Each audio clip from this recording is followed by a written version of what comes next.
जय हिंद भाई लोग, कैसे हो आप सब। भाई लोग, आज की इस वीडियो में कैमरे के पीछे हमारे एक छोटे यंगर ब्रदर हैं, ठीक है, जो कि जिनकी फ्रेश अभी ग्रेजुएशन होने वाली है। तो उन्होंने कुछ बेसिक सवाल मुझसे पूछे थे। तो मैंने सोचा कि ये बेसिक सवाल के जवाब लगभग सभी एस्पिरेंट्स के मन में आते होंगे, जो एस्पिरेंट्स बनना चाहते हैं या फिर एग्ज़ाम क्लियर करना चाहते हैं।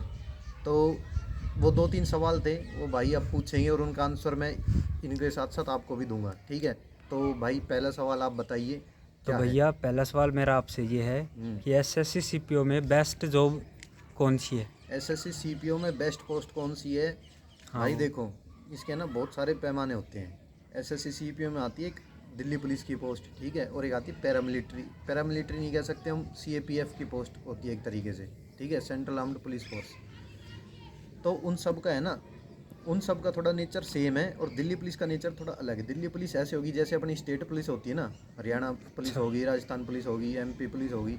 दिल्ली पुलिस होगी दिल्ली के लिए ऐसी पुलिस जो लॉ एंड ऑर्डर को मेंटेन करती है। और बाकी सारी पोस्टें होती है ना, वो होती है थोड़ी एक तरीके से, हम अगर देसी भाषा में सोचें तो आर्मी बेस्ड पोस्ट होती है, ठीक है, मतलब थोड़ी सी आर्मी टाइप की उसमें वो रहती है।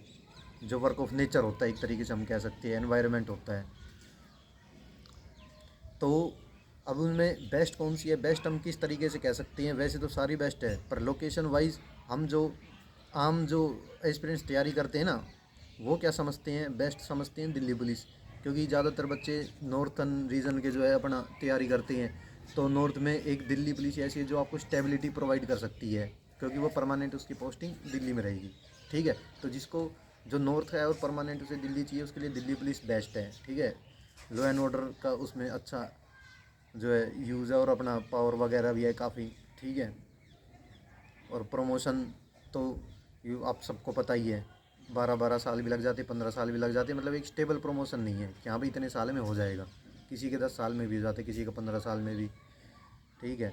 फिर हम इसको कंपेयर करें अदर पोस्ट से, तो उसमें फ्रीक्वेंट ट्रांसफ़र्स होती है। सीआरपीएफ में सबसे ज़्यादा फ्रीक्वेंट ट्रांसफ़र होती है, ठीक है। और उसमें सैलरी सब में सेम है, चाहे दिल्ली पुलिस हो वो हो। तो ऐसा हम बेस्ट सैलरी के हिसाब से बेस्ट नहीं कह सकते, लेकिन वर्क ऑफ नेचर के हिसाब से हम कैटेगराइज कर सकते हैं, ठीक है। कि भाई जिसको घूमने फिरने का शौक है वो थोड़ा अपना सीआरपीएफ में मूवमेंट ज़्यादा रहती है, तो मूवमेंट में। जिसको फैमिली लाइफ सोशल लाइफ से इतना मतलब नहीं है, वो अपना सीआरपीएफ में जाओ, बीएसएफ में जाओ, ठीक है। एसएसबी अपना थोड़ा नेपाल भूटान के उधर थोड़ा स्टेबल रहती है वहाँ पे। जो एसएसबी अपनी जो प्रोफाइल है उसकी वहाँ पे लैंड एरिया में रहते हैं, उन्हें हार्श पोस्टिंग इतनी नहीं मिलती। कुछ बटालियन हो सकती है कहीं ना कहीं हो, लेकिन नॉर्मली इतना होता है। और फिर आती है अपनी आईटीबीपी, वो बर्फ़ों में ज़्यादातर मानी जाती है कि भाई बर्फ़ पहाड़ी वाले एरिया में अपना रहते हैं। तो ये सबकी अलग अलग पसंद हो सकती है इसमें, ठीक है। तो हम ये नहीं कह सकते कि मैं तो अपने हिसाब से बता सकता हूँ भाई, मैं एज ए इंडिविजुअल, मैं अगर अपने हिसाब से देखूँ तो मेरे हिसाब से दिल्ली पुलिस सबसे बेस्ट है। क्योंकि मेरी लोकेशन गुड़गांव है, मैं गुड़गांव रहता हूँ, सबसे नज़दीक दिल्ली मेरा पड़ता है। तो लाइफ टाइम वहाँ पे पोस्टिंग रहेगी, मुझे इससे बढ़िया क्या चाहिए हो, ठीक है। तो सबके लिए अलग अलग हो सकता है भाई, किसी के लिए कुछ, किसी के लिए कुछ। और बाकी थोड़ा और फोर्स की डिटेल में जाएंगे तो उसके हिसाब से कैटेगराइज कर सकते। तो बेस्ट पोस्ट मेरे अकॉर्डिंग दिल्ली पुलिस है इसमें, ठीक है। और उसके बाद अगर आप चाहो तो सीआईएसएफ भी एक बेस्ट पोस्ट मानी जाती है, क्योंकि सीआईएसएफ की भी मेट्रोपॉलिटन सिटीज़ में पोस्टिंग रहती है। कुछ कुछ तो रहती है, सारी नहीं रहती, सबकी नहीं रहती, लेकिन ज़्यादातर होगी भाई रह लेती है, ठीक है। सेकंड क्वेश्चन आपका बताइए क्या है। अच्छा भैया, हमारा सेकंड क्वेश्चन आपसे था कि एसएससी सीपीओ और सीजीएल में से। हाँ तो भैया कहने का मतलब ये था कि सीजीएल और सीपीओ में से क्रैक करना आसान किसे ज़्यादा आसान है क्रैक करना। भाई देखो, जिसमें जितने ज़्यादा स्टेजेस होती है ना, उसकी कट ऑफ उतनी कम लगती है, क्योंकि उतने ज़्यादा इंडिविजुअल बाहर होते हैं। तो अगर एसएससी की हम बात करें ना, तो सीजीएल में सिर्फ प्री है, मेंस है, ठीक है। अच्छा। प्री और मेंस है, और दोनों में आप देखोगे ना, तो दोनों में जो है अपना एक तरीके से एमसीक्यू बेस्ड क्वेश्चंस हैं। तो जिसका वो पोर्शन स्ट्रॉन्ग है ना, वो उसको निकाल ले जाएगा, ठीक है। लेकिन वहीं अगर उस बंदे का फिजिकल या मेडिकल में कुछ दिक्कत है तो वो सीपीओ नहीं निकाल पाएगा, ठीक है। मेजोरिटी में ये देखा जाता है कि भाई जो बंदे सीजीएल क्रैक कर देते ना, वो सीपीओ आराम से निकाल देते हैं। लेकिन ज़रूरी नहीं है जो बंदा सीपीओ क्लियर कर दे वो सीजीएल निकाल पाए, क्योंकि सीपीओ में एक फिजिकल आ जाता है, मेडिकल आ जाता है, जिसकी वजह से काफ़ी बच्चे बाहर हो जाते हैं और मेरिट लिस्ट डाउन चली जाती है। जिसकी वजह से अगर किसी का एक पोर्शन भी ख़राब है तो वो अपना सिलेक्शन ले जाता है सीपीओ में। लेकिन अगर किसी को टॉप पोस्ट चाहिए यानी दिल्ली पुलिस की पोस्ट चाहिए जो मोस्ट फेवरेट होती है सबकी, तो उसके लिए तो भाई देखो सीधी सी बात है, आपके सारे पर्सन स्ट्रॉन्ग होनी चाहिए और जो दिल्ली पुलिस में सिलेक्शन ले रहा है वो कैपेबल है सीजीएल क्रैक करने के लिए। तो इन शॉर्ट हम ये कह सकते हैं कि भाई सी अगर किसी का फिजिकल और मेडिकल स्ट्रॉन्ग है ना तो सीपीओ क्रैक करना आसान है एज़ कंपैरिजन टू सीजीएल।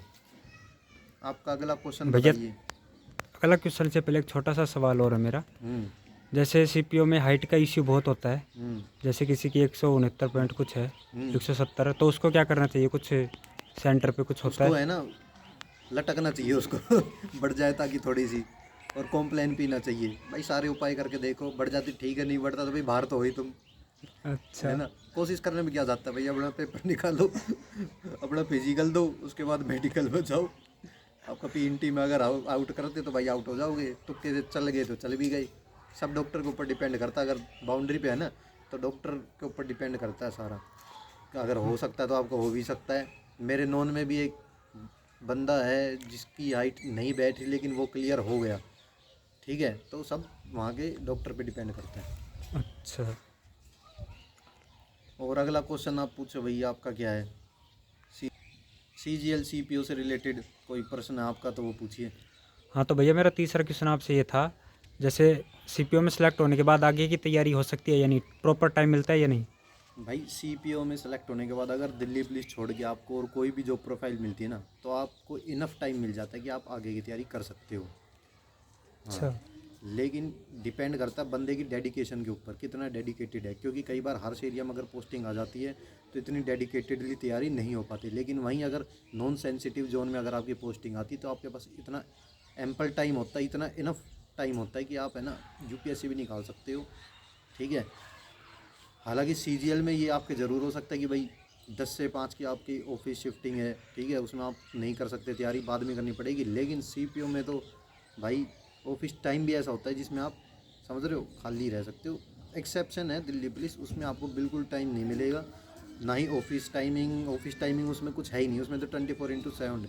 अगर आपको वो मिल गई ना तो फिर आप उस ये मान के चलो कि उसी में ही आप रहोगे। अगर आपने पहले का कोई एग्ज़ाम दे रखा है तो भले ही आप छोड़ के जा सकते हो, लेकिन अगर वो मिल गया तो उसी में ही आपको संतुष्ट रहना पड़ेगा। ये है वर्क प्रोफाइल ही कुछ ऐसा है। ओके, धन्यवाद भाई। ओके भाई लोग।